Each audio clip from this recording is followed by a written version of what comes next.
welcome to Pink Paper Video, episode 6. Today I am getting out some of my DCWV Christmas paper, the Candy Cane Lane stack. Christmas was crazy for me this year, and so I just didn't do as much crafting before Christmas, but honestly, I feel like I have more things to scrapbook and more motivation in January to do my Christmas pictures. So I'm just bringing you this layout as a layout inspiration or as a Christmas layout inspiration, whichever one works for you. I'm using some Hazel and Ruby stencils. These are amazing. They are reusable, they're washable, they are really great for creating flow across the page, like kind of like printing on your background, but just using a stencil and giving the eye a place to look from one side of the page to the other. I tend toward diagonal design, so this technique really worked for me. I just took some Memento ink and a little sponge and sponged over these stencil circles, and then I'm just making sure that my photos are going to fit in the place that I want them to, and it turned out perfect. These photos are of my poor tired dad trying to put up the lights on the Christmas tree, and he did get all the lights on and he did get the star on, but before we could start with the putting the ornaments on the tree, he fell victim to his tiredness and had to take a little nap. But he works pretty hard, so you know, he deserves a nap, especially around Christmas, I guess. I'm just layering up some paper from the Candy Cane Lane stack and fitting my photos right over that. Now, I printed my photos with my new Canon Selfie. I know a lot of people have this printer, and it does work amazingly well. The resolution on the photos is pretty good for a personal printer, that, you know, small form. And I printed them directly from my phone to the printer at 75%. So I think any standard phone camera printed out at 75% would probably give you just about the perfect 3 photos across a 12 by 12 page, as it did for me. So at that point, I was just thinking that there was not enough brown or warm colors, because I'm mixing brown and black here, which I know everyone is not a fan of, but I really liked it for this because it allowed me to use that bright black and white and glittery red stack and still give it the style that I sort of like, which is a tiny bit grungy, a tiny bit like it's like vintage but graphic. So I decided to add a 6x6. That's a little more than 6x6, because if you can see there, I left the strip that you would normally cut off to make it exactly 6x6, but I needed it to be a little bit larger, so I went ahead and left that and just covered it up with my layers. That is from the a 6x6 DCWV stack of soft paper, sort of a vellum-y kind of paper that had solids and snowflake prints and Christmas prints and stuff on it. It's very easy to manipulate paper. So now I'm going to permanently add my photos, and I am using an adhesive roller from the new television shopping 24-hour shopping network, Create and Craft. That is a really good tape roller, and they come in bulk packs. So I will link up Create and Craft in the description box, and you can check those out, because they're very, very good quality, and they have a lot of there's a lot of units in one order. So I pulled another another paper out of the Candy Cane Lane stack. This is the strips. There's 2 of each in every stack, in case you aren't familiar with GCWV stacks, which I don't know how you would be if you're a scrapbooker, but if you're not familiar with it, they have ephemera packs, they have ephemera pages and strips, and sometimes like project lifestyle cards and stuff like that, all printed in the stack. So I needed a little bit of something to break up that large piece of bronzy, that soft paper.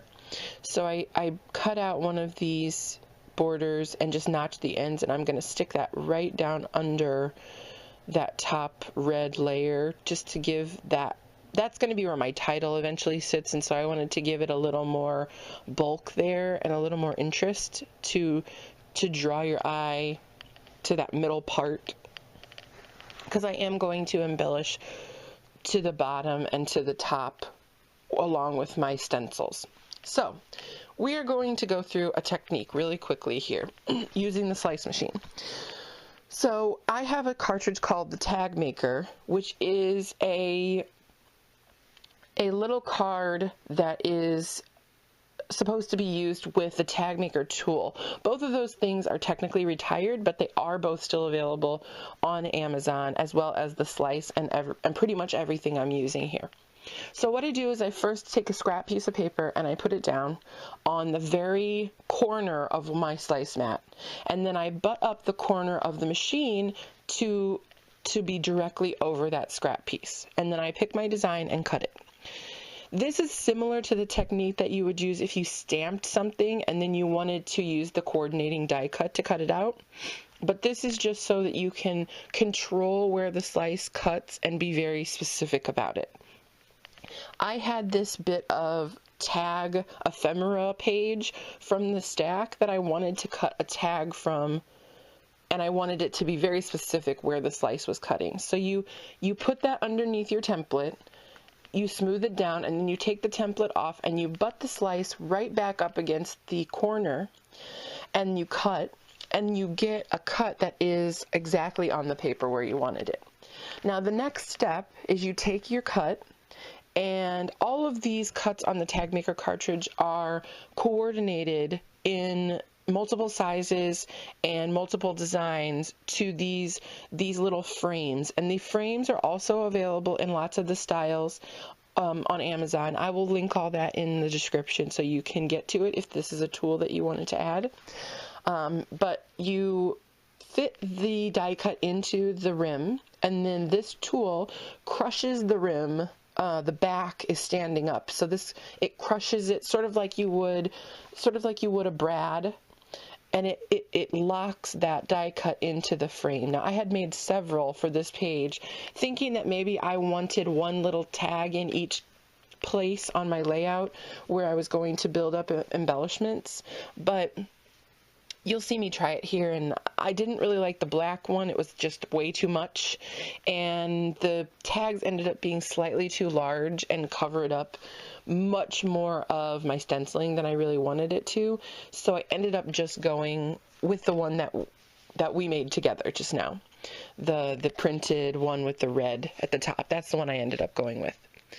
So I pull out some of my favorite embellishments from DCWV from last season. These are the mirrored stickers. It's kind of like they took a piece of mirror and they cut it out and then put it sticky on the back, and they made stars and hearts and feathers and all kinds of crazy stuff. That's really awesome. But first, I am bringing out these Corrugated Stars. They are an older product from Stampin' Up, but there is a lot of specialty paper from DCWV that if you had a die that cut through specialty paper, like a Sizzix brand die or some large format die, you could definitely make a specialty paper star for the layout that looks exactly like this. These are, like I said, these are retired, but you could achieve that look very easily.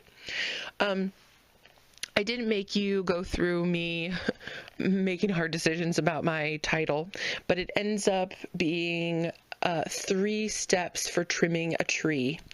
And I used some red thickers, I used some tiny type, and a die cut. The tree die cut is for my silhouette. So I'm just making the decision to go ahead and start sticking things pretty much right away and not trying them anymore, because I have the basic layout here, and all I'm going to do is add pretty things to it pretty much now. I did have one leftover die cut that it's not a die cut, I just cut it out with scissors, but that is a little circle design that is that was on the larger page of tags and embellishments in the Candy Cane Lane stack, and I just cut it out with some scissors, and it fit perfectly inside where I had stenciled there at the top, and I thought it did a nice job of bringing that red color all the way up where I really needed some more color. That is a pack of Christmas embellishments from Me and My Big Ideas. Some people call that Mambi for short. And I'm just putting those little arrows around the area where I'm going to eventually put my journaling. I'm going to spread my journaling out. And I already know that, so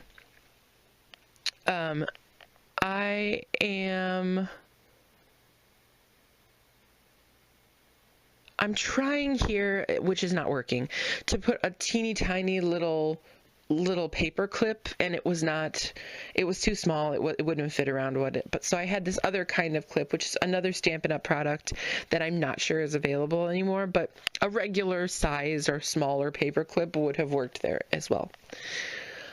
I've pulled out some brads from my stash. I'm not sure why people don't use brads. I don't use them very much, but I do still use them. They're still on my table.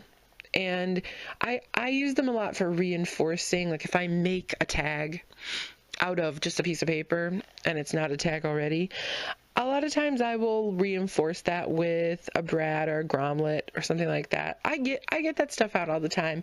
I heard on a podcast, I can't remember which one, and I'm not one to call anybody out, but I heard on a podcast like someone saying, "Oh, remember when we used all those brads? We were so funny."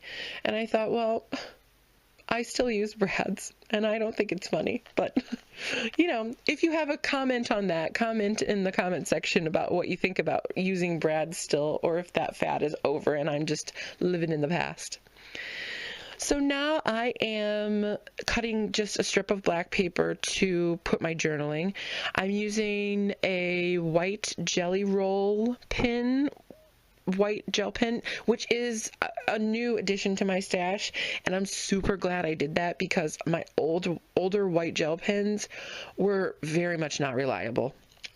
This jelly roll pen, it's the one to have. It works every time. It's clearly red every time. I rarely have any problems with it now that I switched over, and I am a believer.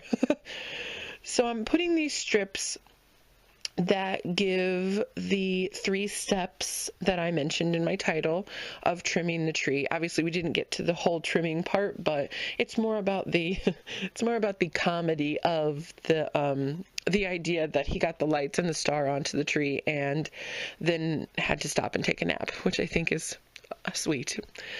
So the first one that I put at the top says, Step 1, hang lights.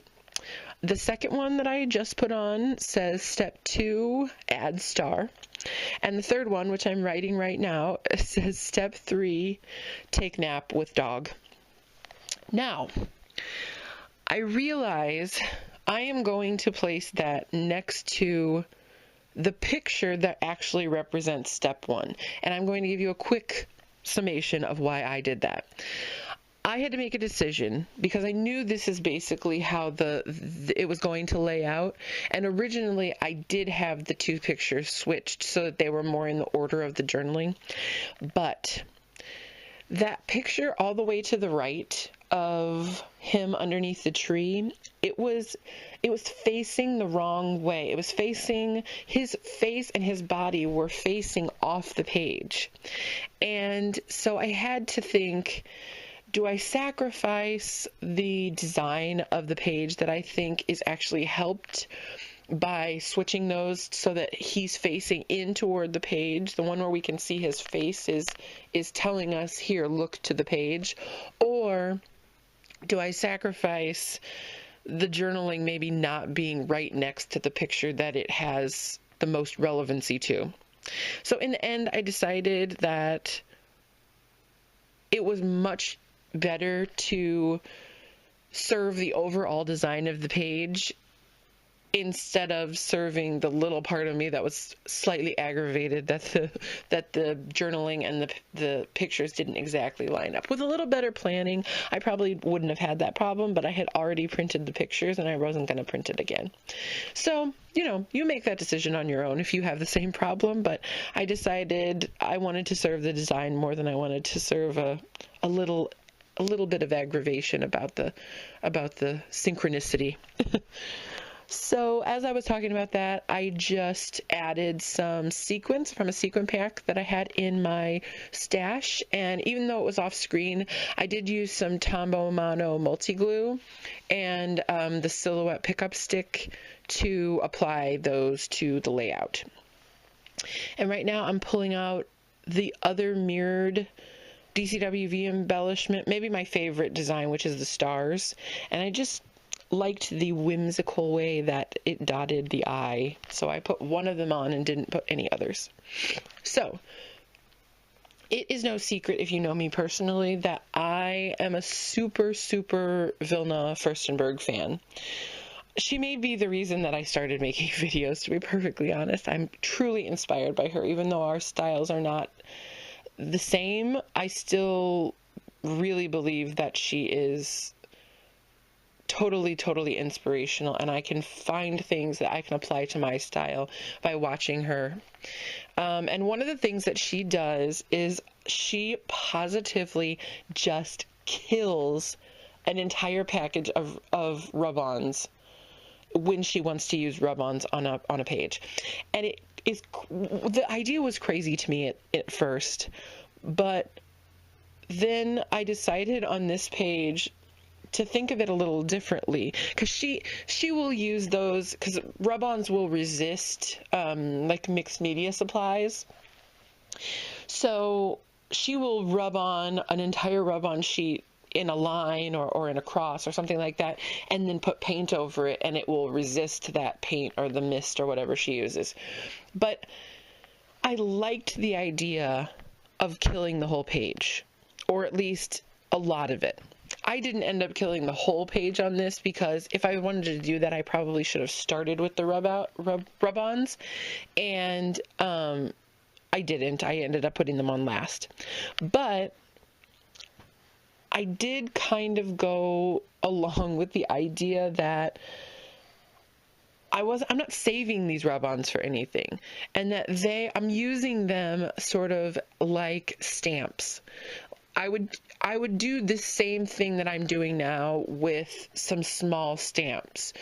I would put little sayings near a picture, or I would put a little border, or I would put a little saying, or a few little icons. Like I added a bunch of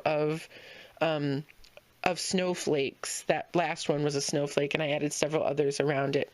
But it added another layer that I'm so super happy with. So my advice to you is do it like Vilna and kill some rub-on sheets, because it's awesome. I added a little mist, and that's the page done. I wanted to thank you so much for joining me. I'm going to have a little bit of a detail shot here in a second. I'm going to add some supplies to the description box, and also my social media links. I would love it if you would come and follow me on Instagram, on my blog, subscribe to my YouTube channel. I am going to be bringing you more videos, and I'm going to get on a schedule so that they're more regular. Thank you so much for joining me, and you have a great day. Bye-bye.